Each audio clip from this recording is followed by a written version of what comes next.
Mode d'emploi du générateur McGrath Power.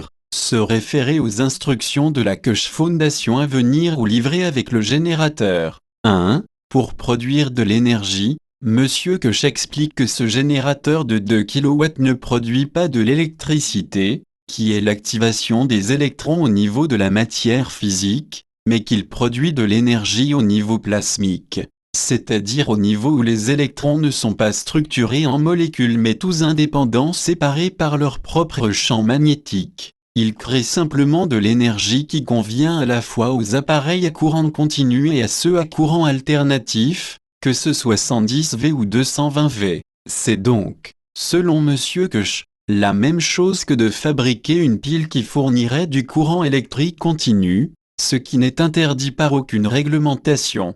Tout le monde a le droit de fabriquer une pile chez soi, dit-il. Le générateur doit être branché sur le secteur mais simplement pour obtenir le signal, la vibration, la fréquence, afin de commencer à produire du plasma. Ensuite, le générateur doit progressivement être relié à de petits appareils sans résistance, genre frigo, ventilateur, pour 500 watts au maximum au début, et donc pas des lampes à filaments anciennes, ni radiateur, ni machine à laver qui doit chauffer l'eau, ni un ordinateur par prudence, au début, afin de construire progressivement le plasma pour arriver à une puissance de 2 kW en 2 ou 3 semaines selon leurs essais dans les différentes Koch Foundations dans le monde. Ensuite le générateur monte en puissance à 7 kW, puis 10 kW et plus en quelques mois et peut être totalement déconnecté du secteur. Attention,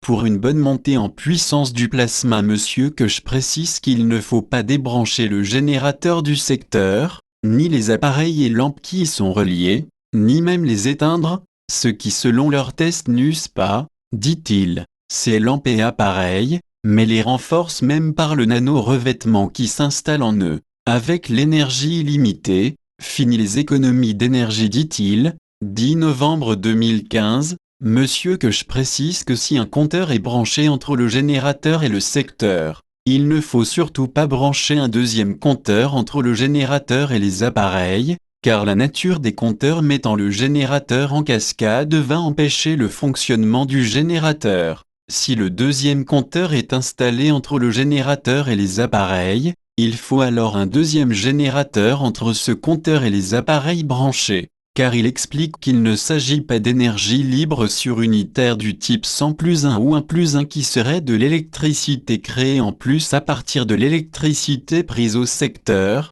pas du tout. Il s'agit simplement de changer de source d'énergie, c'est-à-dire de combustible. La source d'énergie n'est plus l'électricité, c'est-à-dire l'agitation peu efficiente des électrons des atomes structurés en molécules au niveau de la matière solide, mais le plasma, c'est-à-dire au niveau nano où les atomes ne sont pas structurés en molécules, mais tous indépendants. La couche de nanoparticules crée un champ magnétique sur le fil de cuivre qui est un champ gravitationnel, ce qui crée un plasma à travers lequel l'énergie peut circuler sans aucune résistance et donc bien plus vite que la lumière. Comme dit Monsieur Koch, l'énergie produite est donc plutôt du type 1 plus 1 million et plus. En fait, il explique que dès qu'il est branché au secteur, pour un kWh reçu, le générateur renvoie une énergie de 5 kWh dans le secteur, mais EDF ne va jamais vous payer pour cela.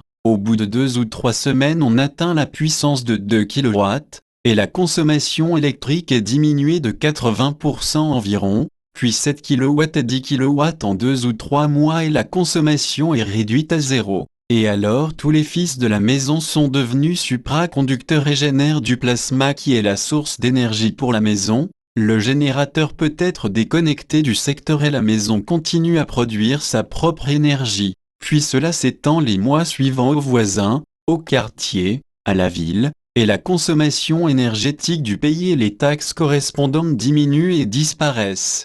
Tel est le résultat des tests annoncés par Monsieur Koch suite aux recherches menées avec ses chercheurs depuis des mois dans les Koch Foundations du monde entier qui se réunissent avec lui toutes les semaines sur Internet dans ses programmes d'enseignement.